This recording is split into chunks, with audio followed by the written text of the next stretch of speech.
Oh man, we are inching closer and closer to the weekend. Why?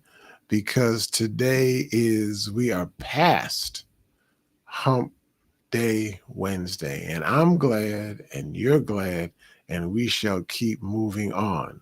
Good afternoon, and welcome back to the 10 Commandments of Leadership. Today's episode is entitled The Forgotten Foundational Skill That Leaders Can't Ignore. The forgotten foundational skill that leaders can't ignore. On Wednesday, no, actually, it was on Tuesday, the 26th of August, the Harvard Business Review ran an article that shook up the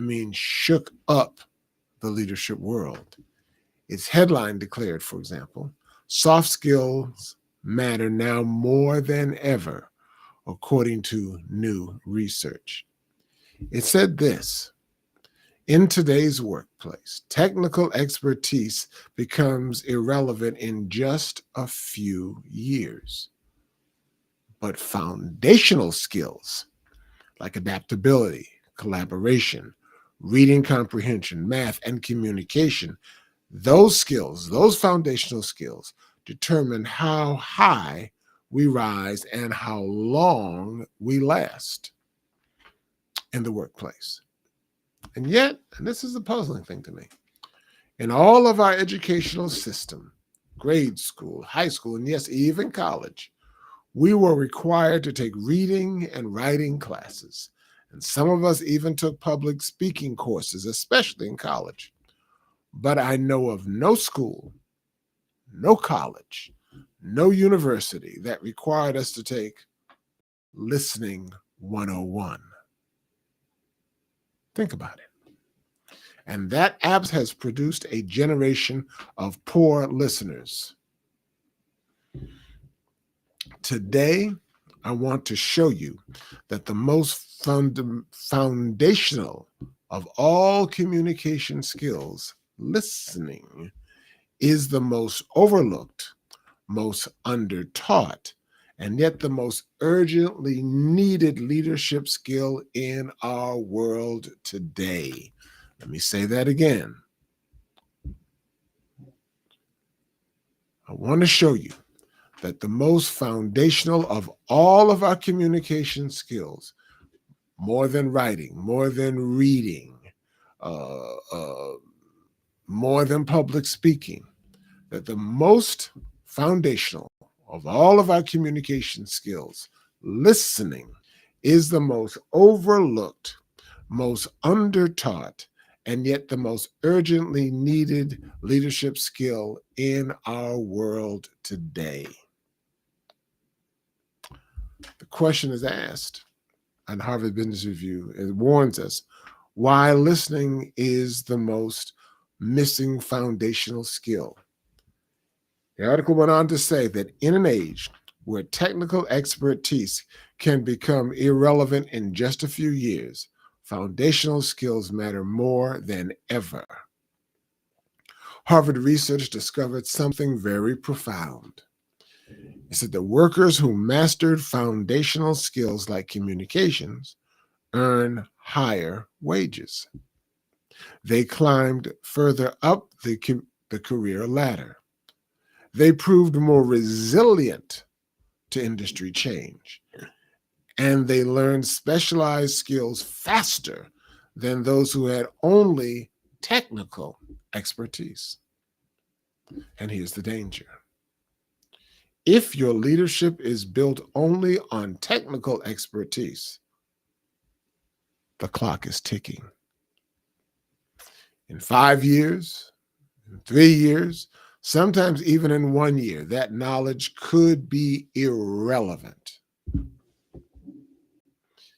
But if your leadership is built on foundational skills like listening, you've built something that's timeless. And here's the big idea: technical skills expire, but listening endures. Technical skills expire, but listening endures. And here's the connection to egoholism recovering, our step number 3, which says become an active listener. You can't lead if you don't listen. Put it this way, you can't lead effectively if you don't listen. You can't manage your ego if you don't listen. You can't grow as a leader if you don't listen. Listening is that hinge skill, the door on which every other leadership virtue swings. Point number 2 I want to make is Bill Russell's 6 listening checks. Now, let me bring in one of my leadership heroes as a child and as a young adult. NBA Hall of Famer and Boston Celtics legend, Bill Russell. In his book, Russell Rules, 11 Lessons on Leadership from the 20th Century's Greatest Winner, which was Bill Russell, Russell posed 6 questions to test our listening skills. It makes sense. He was number 6. And I'll be transparent with you. I have flunked this upcoming test more times than I really care to admit on this podcast. But I want you to take it with me now. You ready? Question number 1. Do you have difficulty maintaining eye contact with the person speaking because something or someone else has snatched your attention? Do you have difficulty maintaining eye contact with a person speaking because something or someone else has snatched your attention? Number 2, do you find yourself trying to come up with a better story than the one the speaker is currently telling, only to miss their main point? Do you find yourself trying to come up with a better story than the one the speaker is currently telling, only to miss that speaker's main point? Ouch. Number 3, do you catch yourself nodding yes or saying just to keep the conversation moving, even when you're not really listening? Let me ask that again. Do you catch yourself nodding yes or just to keep the conversation moving, even when you're not really listening? Or worse, and this is worse, do you interject trite and trivial questions into the dialogue just to appear as though you're listening? Guilty, Your Honor. I've done it more times than I care to admit. Do you forget what was said within minutes of the conversation ending? Do you forget what was said within minutes of the conversation ending? Question number 5. Do you interrupt others because you believe you have something more important to say? Yeah. Do you interrupt others because you believe you've got something more important to say? It's a pause for reflection. Did you nod your head to 1, 2, or maybe all 6 of those? If you did, trust me, you're not alone. I've already told you, I have flunked that test more than I care to admit. Because here's the truth. Poor listening is not a personality trait, it's a learned behavior. And here's the good news. If poor listening is learned, then better listening can also be learned. Point number 3, why listening raises your ceiling. Here's another quote from Harvard Business Review. Foundational skills don't just make workers competitive at entry level. They determine how far they can climb the corporate ladder. Read that to you again. Foundational skills don't just make workers competitive at the entry level. They determine how far they can climb the career ladder. Okay. Now, let's tie this back to Harvard Business Review research. They found that workers with stronger foundational skills move into advanced roles faster. They learn more complex abilities more quickly. And this is the big one, they become more resilient in industries facing disruption. Translation. Listening doesn't make you a nicer person. It makes you a longer lasting leader. Your technical skills might land you your first promotion, but your listening skills will carry you into that corner office. Your math skills may get you in the door, but your listening skills will keep you in the room. Your coding, your analysis, your strategic planning, all important. But in the end, your ability to hear, remember, and respond to people is what sets your ceiling above you. The big idea? In leadership, listening is the ultimate career escalator. What's the application to egoholism, recovering, and listening? Yes, I'm glad you asked. Now let's connect this to your egoholism recovering framework. Step number 3 says become an active listener. Become an active listener. Okay? An active listener, not passive, but active listener. Why? Because ego is loud. Ego wants to speak. Ego wants to be heard. Ego interrupts, one-ups, and dominates. That's the nature of egoholism, inflated egos.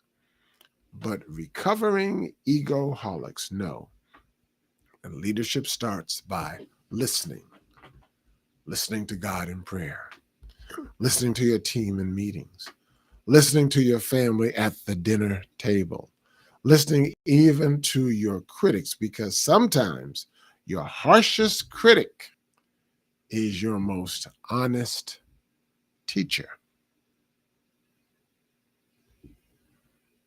And what's our call to action today? Stop talking. Start listening. That's the recovering step.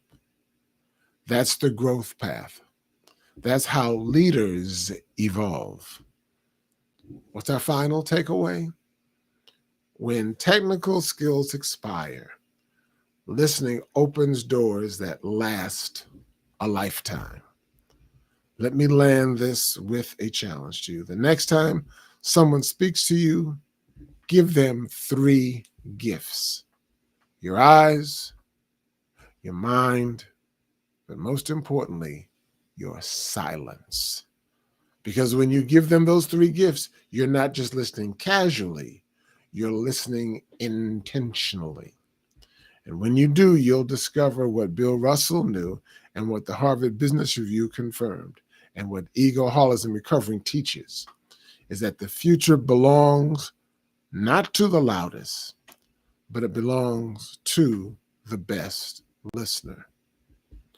I hope that you've been able to learn from what I've been sharing with you. My roommate in college, I'll never forget, at the end of my first semester, my freshman year, my roommate, Nat Hines Jr., said to me, he had taken the required public speaking class for the general ed requirements in the first semester. I had not. I was signing up for them for the second semester. And he said to me, you're going to do well in the class. You'll probably be the most hated kid in the class because of your writing skills, reading, your speaking skills, and the amount of experience that you've had as a public speaker and as state oratorical champion in Massachusetts and a runner-up in New England. He said, you're an excellent speaker, Tim, but you're a piss-poor listener. And when you become a better listener, you'll become a better speaker. It took me some 20, arguably 30 years to really learn what he was talking about. Listening requires humility. Listening requires one to say, I don't know something, but if I keep quiet long enough, I'll only be ignorant about 7 or 10 seconds longer. The same letters that make up the word listen, L-I-S-T-E-N, are the same letters that make up the word silent, S-I-L-E-N-T. Listening requires silence. As I've said previously, when we speak, we learn absolutely nothing. But when we listen, we learn everything. Speaking immobilizes us, but listening mobilizes us. Thanks for listening to me today. This has been the 10 Commandments of Leadership. If what I've said to you has been inspiring, inspirational, informative, then please like it, share it, and subscribe to it. And I'll see you on tomorrow as we wrap up this week, wrap up this month, and head into the Labor Day weekend and into the new month of September.